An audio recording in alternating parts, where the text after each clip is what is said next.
guys? Welcome to the December 23rd edition of NBA 3-Ball presented by Established and Run. I'm your host, Mike Gallagher.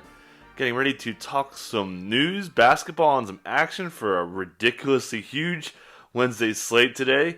Gonna bang it out in 10 minutes. Just hit us with a rate, comment, and review on how everything's going. Thumbs up would be great. And let's just get into the news right away.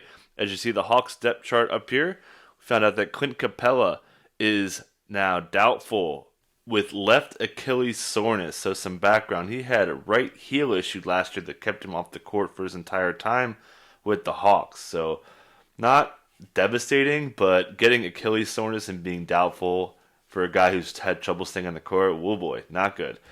So he's probably going to miss maybe 1-2 games. He was on the injury report earlier in the preseason for the same issue, so this is a little worrisome here. And even going back before the preseason, Lloyd Pierce said before that he could even start and use Gallagher at the 5 and DeAndre Hunter at the 5, which is interesting in this context now. But really, the headline here is John Collins is going to play a lot of 5. He was at 43 of his 104 minutes in the preseason were at the 5.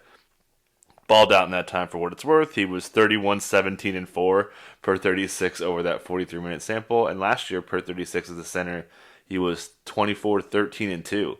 And his blocks were literally twice as much per minute.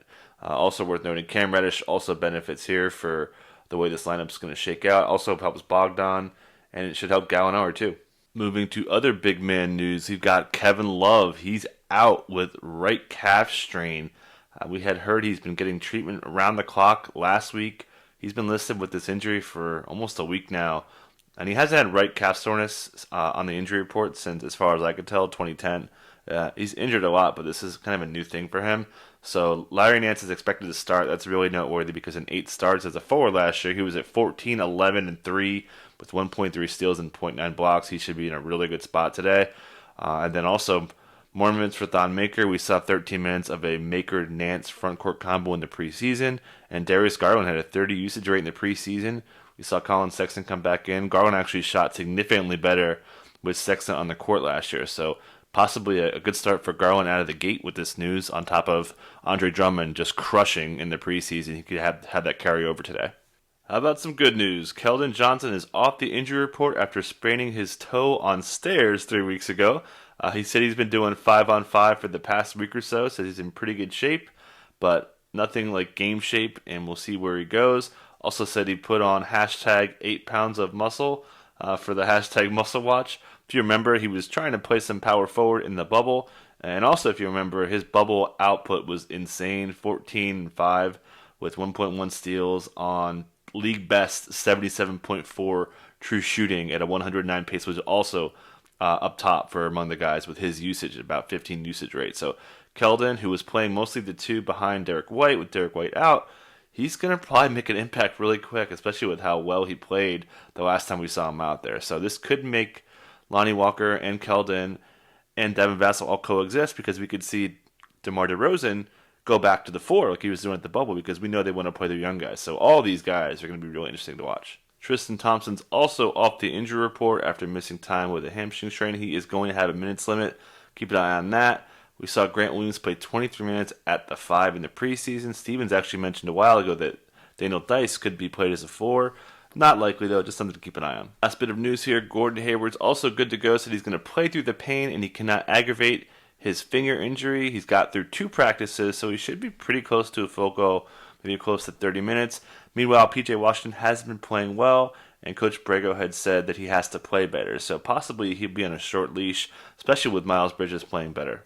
Moving to the basketball action, the Nets whooped the Warriors 125-99, and Kevin Durant looked amazing in his debut. As you see, just off the dribble, everything looks so easy for this guy. It did help that the Warriors weren't very good, but 22, 5, and 3, 3 steals and a block in 25 minutes. It looked the part. Steve Nash said after the game he has an eye for the long game. He realizes there are a lot of steps that still need to be taken. He's not out here trying to win a scoring title. So, kind of discouraging quote, but overall you have to be pretty happy with how Durant played. Again, playing near the basket and just off the dribble game was so impressive to me today. And the Nets look like they're going to be for real. Moving over to the high score of the night, Kyrie Irving had 26 points on 10 of 16, shooting with 4 threes, made both of his free throws, 4 assists, 4 boards, 1 turnover, just total difficult shots. Only 1 shot at the rim. A lot of little floaters like that one right there. 5 of 6 on those. Just killed it from 3. Off ball game, on ball game, crossovers all over the place. And yeah, he certainly looks like we bash him for his comments with media, but man, this guy can straight ball as he put on a clinic tonight. And then interestingly, Karis LeVert, he got some minutes with Kyrie, 8.1 minutes of overlap with Kyrie, 34.9 usage rate overall. In 17 minutes without Kyrie, he had a 41 usage rate in those 17 minutes. So LeVert's going to be able to find value here in this backcourt and kind of almost put Spencer Dinwiddie as almost a third wheel, but this backcourt looks like it's kind of locked and loaded. Moving to the Warriors side of things, Steph Curry had a rough shooting night, 7 of 21. As we see these shots here, just a lot of on ball, which is really the opposite from what we saw in the preseason.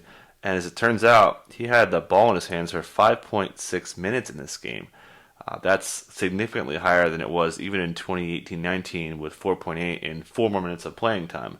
So that's a pretty nice boost. And again, after it was screen fest, off ball, transition, the Nets really made him almost keep the ball in his hands too much, which helped him get assists and helped him distribute the ball after his kind of discouraging 4.4 and change assists per 36 in the preseason. But I mean, you could see he just needs so much help as he gets these assists going to his teammates. Let's talk some positives here with James Wiseman with a really impressive debut when he was supposed to play short stints thanks to garbage time. He went off for 19 and 6, 2 steals in 24 minutes, made a 3. Just a lot of stuff going on here. A little pick and pop action, little DHO action, a little spot up action, pick and rolls. I mean, he really had it all. I didn't know this man had this kind of offensive game. It was more of a shot blocker, didn't get any of that, but I mean, my goodness, could you be more high on a guy after one game when he was supposed to quote-unquote catch up? So let's move to the bad side of things. Andrew Wiggins, man, 4 of 16 from the field, 4 turnovers, 13 points, 2 boards, 1 block. It is bad. I guess the bright side of things is, I mean, most of these shots are pretty good. He's in the paint. He's getting some really, really good looks around the basket and from 3. So, I mean, it's almost like a buy low chance because, he was starting to come around as a scorer last year. So, get the Island game. People are going to be upset with what he did. Add that to Kelly Oubre also struggling. I believe all of his 3 makes were dunks, but he just missed like every jumper. Just going to hit the late game with not too many interesting storylines here. As we saw the Lakers take the loss with LeBron James is going to be on a bit of a minutes limit. We saw Frank Vogel say before that they're going to manage LeBron James' minutes and workload in the early part of the season. So, yeah, keep an eye on that with shorter bursts. He and AD did not play late in this game as it kind of got out of hand, so that's something to keep an eye on. Dennis Schroeder played pretty well. Probably a little fluky. Didn't shoot great, but kind of lucked into some defensive rebounds to inflate his stats. The assists looked pretty good, too. And Montrezl Harrell also played big minutes. Marcus Gasol was foul trouble, so don't get too caught up in that 32 minutes or Mr. Harrell as well.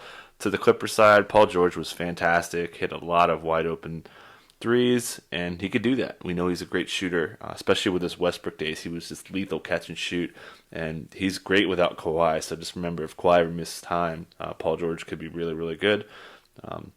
We saw Zubats actually get more minutes than Serge Ibaka and played great in the revenge game. And just quickly, LeBron did tweak his ankle, but he said he'll probably be okay after he has some wine. So good for LeBron after he got his ring.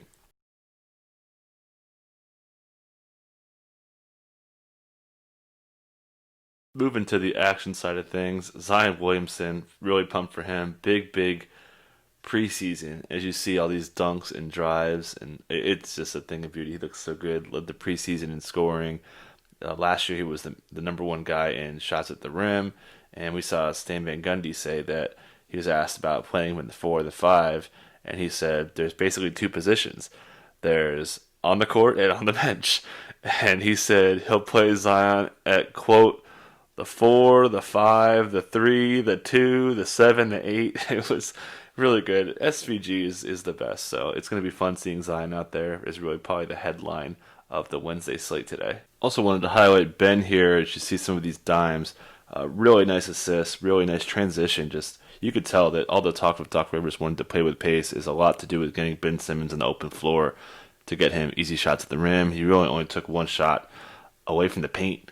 It was 11 seconds left, rush three-pointer. So you see they're really trying to get this offense to go through Ben and have him dominate with assists and just easy shots. You see Curry. And going to close off the board here talking some KZ Okpala to the uninitiated. You can see he really likes these corners, and I bring him up because he's a kind of a dark horse candidate to start. We found out that Bam played 40 of his 44 minutes with Tyler Hero and 39 with Duncan Robinson. So that makes you feel pretty comfortable that those three guys are going to be in the starting unit. And then Jimmy Butler, obviously. So the next question is, who else? Mo Harkless played 28 minutes with Bam and Tyler Hero. And then Okpala played 24 in really that breakout game against Toronto. So Coach Bo said he wanted to see him play a little bit more in the preseason.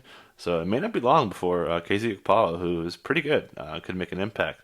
So that's going to do it for today. You guys take care. Check out all the content on ETR, new matchups, depth charts got updated, and then injuries to watch, and all the projections. It's insane. Like, if you're not subscribing to Establish the Run, what are you doing? So you guys take care. Catch you next time.